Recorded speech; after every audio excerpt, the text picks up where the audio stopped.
عزيز خلافة الدولة الإسلامية وكل ما أنجزه عمر من عدل وخير.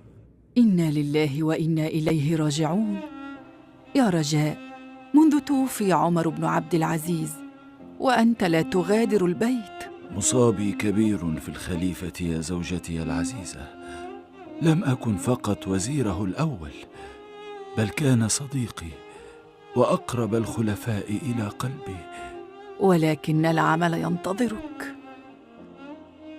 سأعتزل المنصب، تكفيني الوزارة 20 عاماً، وأرجو أن يتقبل الله مني ما فعلته خلالها من أجل المسلمين.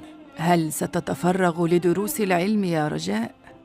نعم، وسأنشر مبدئي الذي علمته لأولادي، وأرجو أن يعلموا